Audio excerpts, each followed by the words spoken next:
Hello, and welcome back to another episode of the American Dream Podcast. I am your host, Elias, and this week I am sharing my conversation with Katty Coulson, Mexican immigrant and vice president of IT. I went into this conversation thinking it was going to be all a technical talk, but I couldn't have been more wrong. Give it a listen to see what I mean. Welcome to the show, Katty. Katty Coulson here. I'm so excited to have you. I so much love meeting other Latinos in this country doing great things, right? Not just like in career, but so I want to learn more about you, Katty Coulson. Let's start from there. I love that. I love that name. Tell me more about this name. What's the full name? Give me the background. Well, I have to say I do love my name. Katty Coulson is full of love, but my name has a bigger story. My given name is Adriana Catalina Renteria Ramirez. And you may say, so how does that translate to Katty Coulson? Well, my mom has always called me Katty because my middle name is Catalina. So Katty is who I am. Katty is who I respond to when people, approach me. And Coulson is my husband's last name. But it sounds like you're 1,000% Latina. So where from? Oh, 1,000, yeah.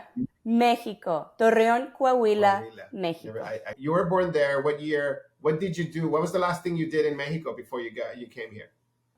Well, the last thing I did in Mexico was getting married to my husband because we married, had a honeymoon, and then I came to the U.S.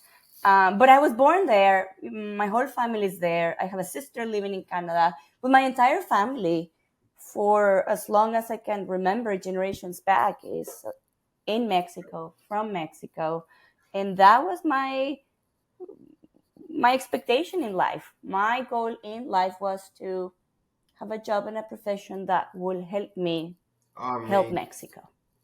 And I think that is the one thing I brought with me here, right? It doesn't matter what I would be doing. There will be a piece of me that will help you. And so you study in Mexico, right? That's amazing. Yes. So you have a degree over there. Yes, I went to the Tec de Monterrey in Monterrey. I studied overseas. I came back. I was actually working before graduation for General Electric, and I was accruing credits to apply for a scholarship in Europe. So then I could go back and then give back. Love that. That was my plan. Instead, I went to a funeral and I met my husband there. And then I already told you the rest of the story. But yeah, I mean, I had a plan, but God had other plans. You haven't told me the whole story. We're going to tell the story here. That's the point. But there's so many questions I have there. Like, great. You, Tecnológico de Monterrey. Is that like the MIT of Mexico? Wow. Amazing. Yes. So you're very smart from the beginning. I had ambition, right? I said, I want to go there. And that was a struggle because my dad said, no, you're going to stay home and you can study whatever you want here. And I'm like, no, I'm going to go there. I'm going to get a scholarship. I'm going to make it there. And I'm going to work. And I went there and I did get a job. And I always had this goal of, I'm going to be self-sufficient. I'm going to do something of value. And I'm going to do that. And also I'm going to give back. That's somehow. Amazing. I mean, it's something that we are struggling in our society, right? To I don't know. I always get in trouble, but I do think that a woman with your drive and that you're such a role model, right? To be able to say, I want to be self-sufficient. I want to go there. You're bucking the trends of your parents, whatever stereotypes or misjudgments, or they love you, but they still had different ideas. That we're dealing with this problem to this day everywhere in the world, right? And you said, I want to do it. And so that's already an encouragement, right, for everybody to say, if a woman, young Latina, young immigrant sees you, it says, she Katty went and says, I want to go to this school. That's one of the top schools in Mexico. And look how you did that. And it must not been easy. Like everybody wants everything figured out when they're in that struggle, and they see you and they're like, why Yes. can't I just do what she did, right? But Yeah, you or had it. you had it so easy. I mean, look at you. Everything has been Yeah, given to you. Isn't that nice? And the truth is no. And you're right, just breaking the stereotypes and breaking with those traditions that hold us back. I mean, it's still today strange to say a exactly. woman has ambition. Because if you as a man have ambition, well, great, right? You should be. But if a woman comes and says, no, I have ambition too, Yeah, and I'm going to go over there, it still feels a it's little. different. Yeah, and then so you study economics, Monterrey Tecnológico, and then you get married. Then you come to the States. Tell me a little bit about that journey. What happens when you first land? Where did you land? What place did you land? I crossed the border through Juarez. And then I crossed the border through Juarez, just newlywed. And they stopped us at the border and they call us down and they take us to this office and they take me away and say, do you know this man? And I'm like, yeah, I just married him. Happy as can be. And they said, are you sure you know this man? This is a safe place. If you don't want to see this man ever again, he's not going to hurt you. He's never going to see you again. Just tell me, do you know this man? And I'm like, yes, I married him and I'm happy. So, but I was so young and naive. I thought that was odd, but it never sank in until much later. I was saying like, oh, that happened over there. So anyway, that's how I got into the US. I came here to the Silicon Valley because he works in tech, and I had to restart. I had to start over, and I just had to get into the community and the workforce. Wow. And what was your first job? I mean, hold on. That intro into the country is amazing. I feel like a Breaking Bad episode. I don't know if you ever watched that show. It was that's how it was. I mean, I don't know. Just that's exactly what happened. And then Twice. they just had my husband That's sitting there. yeah. Yeah. Bismarck. So you come to Silicon Valley. What a dream, right? What an opportunity. What a blessing coming into the heart of tech. You come in here, and where's the first place you go to? What's your purpose? What's your purpose? You come in, and you're like, you still thinking, I want to help Mexico, right? That's what you're. Yes, I'm thinking I need to get a job and I need to get into the community. And it was hard. I mean, you're in your home country. I had a good education. I had a job. There were struggles, but I was never a minority, right? I was a Mexican, just like everybody else was Mexican. I come here and I start sensing that it's a little hard, right? Like I would have my resume handed out and I said, oh, yeah, I work for GE and I went here for school. Nobody cared. It was like it did not resonate at all. I am at a 4th of July barbecue speaking Spanish with my husband, and someone approaches me and says, hey, you speak Spanish? I'm like, yeah. You want a job? I'm like, please, yes. So that was a Saturday. On Monday, I show up, and my first job in the United States was as a receptionist for a law firm in San Mateo. And it was the best thing because it was my introduction to society, my introduction to the workforce, and the first step of my journey. It's just delightful. And I was helping the community. Like all these workers, most of them in construction, agriculture, and so on, were from Latino backgrounds. To say they needed someone who can pick up the phone in Spanish so I could Wow. talk to them. So again, the dream and the intention was coming together. Yeah. I was starting a career and I was helping the That's community.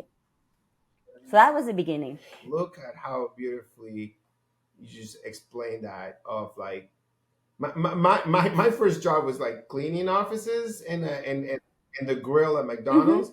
Yours, you were at a lawyer's office, entry level job, but you're helping the community using your Yes. language, and you remember it so happily, and you're like, this was a great. I have a desk job, and I help people. It's amazing, right? Like I'm making friends, I'm learning from the lawyers, I'm talking to people. I could sense the relief when somebody on the other side was speaking their language. I felt like my Yeah, job had purpose. And it had purpose. And I knew it was not going to be long term, right? You know, I was not going to spend, in my mind, my entire career there, but it filled yeah, me with absolutely. purpose. I mean, like, I'm like, sounds like a fun job. Like, I would want that job. It's like where you just like, I just talked to three people today on the phone.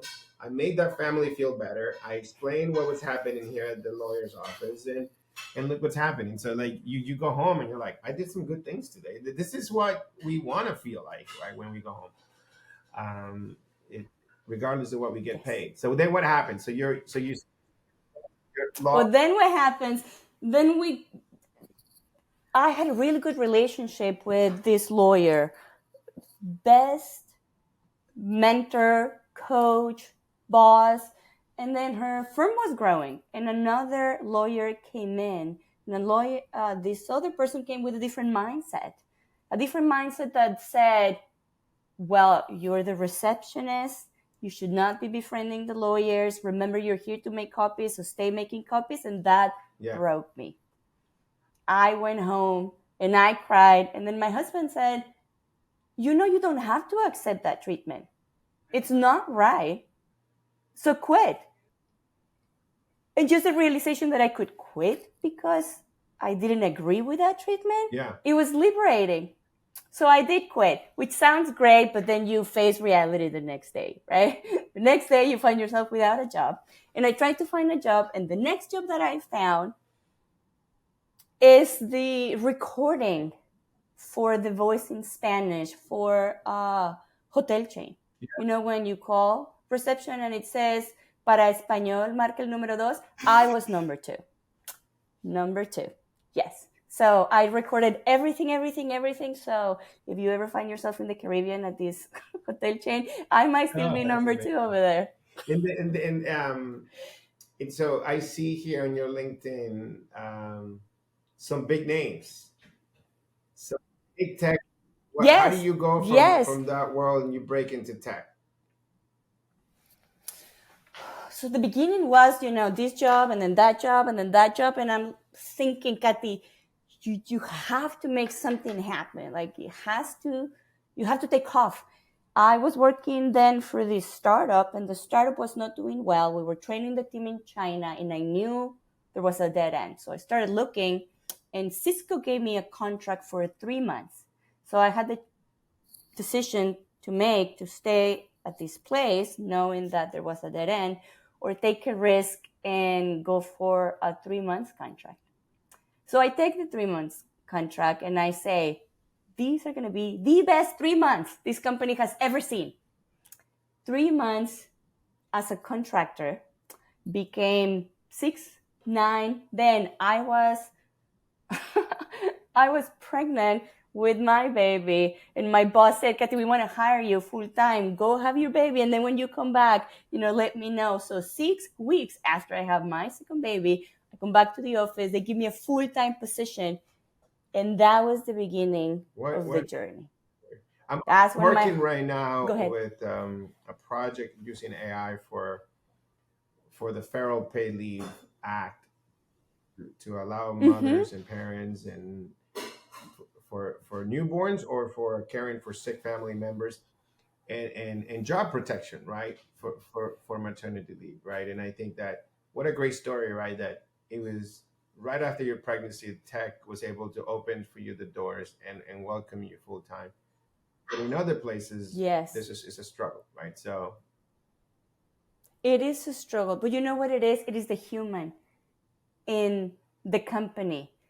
And for me, it has been tech, But at the end of the day, is that manager that places the trust. So I think if we can count on more people tapping into empathy, humanity, fairness, equality, that's where we are really going to start seeing Right. traction and change. No, it's yeah, you're right. It's sometimes we think the evil is in the company or like the The big big machine, but the machine. reality is that individuals can make a big change, can make a big impact. Just all you need is It's just the fighting. It's change just somebody agent. that lifts a little bit. What I heard from the moms today was like, I just had a baby and they say that I had to submit the form on that last day, or I have to call HR multiple times. And then it is so stressful, right, to manage that process. But if it helps you lift a little Oh, bit of yes. that load, right, it just makes a huge difference. And that was great. So tell me about Tech, Latina in Tech. You have some big titles now. Vice President. What's going on here? How do you, I want to be a vice president. How do you become a vice president? It took a long time. I joined Cisco around 2006 as a contractor, and the opportunity was there for me to make it grow. At least in my mind, my goal was, okay, Kathy, you have the opportunity to take a job or you have the opportunity to start a career. And my choice was, I'm going to start a career. This is not a job. This is a career. And this is where my priorities start converging really and fully. I have the tech job. I joined immediately the Latino group at Cisco. And I joined the Latino group at Cisco because I start, at my manager's request, a giving back program for the group that catches the attention of the Latinos. And then it becomes the flagship program for the group for multiple years. So what I have found is purpose, it Yeah. really propels progress. Yeah, I think that purpose is, I don't know, we can get really philosophical into what is purpose, what is life, what is the meaning of life, what is happiness, right? And it's I think that a lot of things get clouded with whether it's just wealth or whether it's a title or whether it's a trip or whether it's material things, but you're hitting on some of the most fundamental things, right? It's like a purpose, right? Like Yes. you sound very purposeful and very happy in all your journey, but I was sure it wasn't easy, but you sound very happy about it. What's the secret there? The secret is that I made the most out of my time, right? Like I have not put giving back for later. It has just been part of it. So when I look back in my career, I can, be proud of the accomplishments of the job itself. But what really makes me happy is seeing how my colleagues come together for the good of the community. The truth is that we have to do better than the average in our day jobs. We have to show that we exceed expectations, that we are outstanding, and that we are also there for the community.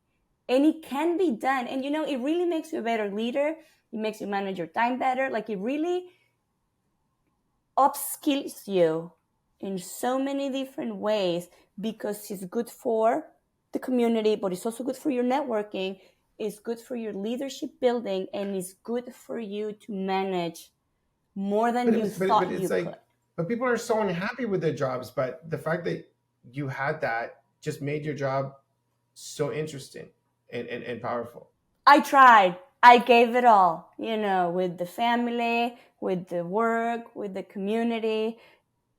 Yes. So I am at peace. I Yeah, still have ambitions it's going with more than energy. complimentary. I think is what makes work Yes. fun for the people that are not workaholics. I'm a workaholic, so like I love work on its own, right? But but Me you too. unlocked that for. I'm just saying for the people. I just hear a lot of people be like, I hate my job. I hate my job. People are so like anti-job. I thought it was a recent thing, but I saw an Instagram post that said in 2023, people hate their job. In 2022, articles and mentions of people hating their jobs. In 2019, in 2016, in 2000, 1922, people hate their jobs. So people hate their jobs, but it's so simple if you unlock it. And this is a huge unlock, right? Serve people, serve the community, find a group of people that need you, whether they look like you or whether they have same need. It could be the same disease in the family, an illness, hardship, addiction, Yes. whatever it is, right? Find the community. We're so multifaceted, and go help, and then everything else. You're so right. Find the community, find that thread that you can follow. And, maybe you bring your family along, maybe you bring your colleagues along, maybe you bring your, you know, I don't know, friends and neighbors along. But I think there is a piece, particularly with this Yeah. remote work, right? It just Oh, isolates you. It's great. The hybrid mode, I love it, but let's not miss sight of the value of yeah. human connections. And when human connections happen, innovation happens, productivity, Yeah. efficiency, but kindness and goodness, and you start removing those preconceptions that we may have about each other that are You not sound like a typical necessarily true. corporate board member, executive leader that just wants everybody in the office 5 days a week. You eloquent way. Let's get back into the office. No, I'm like that. I'm an extrovert. I right now I'm from home all the time, and I have to try to get out of the house every day. Something, a coffee, a meeting, or whatever. I'm so glad pandemic's over. Uh, Oh, yes. But, it's about finding purpose. And as you mentioned, it's going to be yeah, different for everybody. But aligning your growth and your ambition and your intentionality with something of higher purpose, it yeah. promotes growth. It doesn't get in the way of growth. It actually moves you forward. So, for your listeners that are thinking, well, maybe I just need to do this one thing and maybe I'll save that for later. It just, you will feel so much more happier. You will connect with like minded people and you will Yeah. gain It, momentum. it, it's I love the word momentum. I I think that that's one of my secret superpowers, right? It's the ability to generate momentum, right? Generate momentum. The way I do that Yes. is by saying yes and putting myself in things that I hate. I hate wasting my time, Yeah. but I always I'm optimistic of the things that I do. That in a way I'm a little capitalistic, a little, where it's like I do something in hoping of something coming out of it, right? It's like I'm always going for there for a Yes. purpose. I have to like, am I going to get leads? I'm going to meet someone. For example, I'm in I'm doing AI projects, and I've been offered not just for profit ones, but I've been offered nonprofit, and I just said yes. But the nonprofit work that I'm doing has been way more exciting than the for profit. The nonprofits are like the leaders, the women involved in this process, in these things are so mind blowing, impressive, well connected. I'm talking the board of directors Yes. at Harvard, and I didn't even know that. I just found out that yesterday, 5 weeks into working with them.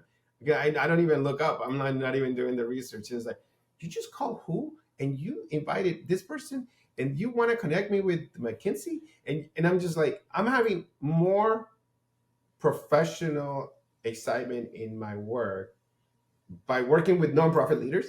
You know, you touch on an important point because the way you're doing that, you untapped the emotions with the nonprofit. And that's what I see. What I see nonprofits is you bring your talents, but you grow so much and your network explodes. And deepness of those connections goes beyond, the transaction of your daily job, because you are aligned to a mission. And then you start connecting your brain with your heart, and that's where true powers come from. Ronald McDonald House of Charities in the Bay Area, it's my nonprofit. And we're getting into the holiday season, and I'm planning, toy drives and things, and just thinking about bringing joy to these families who have a medical crisis with their kids. And when that happens, the whole family is in crisis. Mom and dad have to be by the hospital side. That means every night is a hotel night and 3 meals plus however member of the family is, for 3 days or 3 months or 6 months. So having this organization come in and help out during Christmas, the toys we donate go to the kids and their siblings, so they get to experience Christmas even though they are in the hospital, and the siblings as well. So yes, you have the stress and you have the pressure and you have the economic that goes around doing a good job, but then you have these moments of what we're doing for the nonprofit matters, and it is my obligation to spread the word and bring more executives and more professionals to really be part of the community, because we need everybody. Yeah. No, I love this. Thank you so much for coming. And God, I thought I was speaking with the vice president of IT, and we were just going to talk shop all day. And we did not say one word about technology, except that it just pays the bill to allow us to do and fulfill and chase our purpose. It transforms, it amplifies, it allows us to scale. But what is it that we want to amplify? What is it that we want to scale? What is it that we want to untap? Yeah. It has to be something good.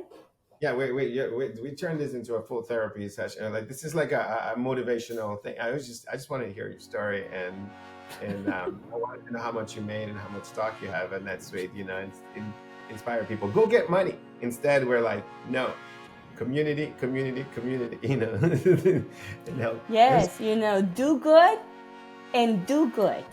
No, that's the goal. Thank you so much, Katty. It is my pleasure. Thank you for listening to the American Dream Podcast. Make sure to subscribe so you never miss a new episode, and share the episode with your friends. Our work isn't done until everyone has equal access to their dreams.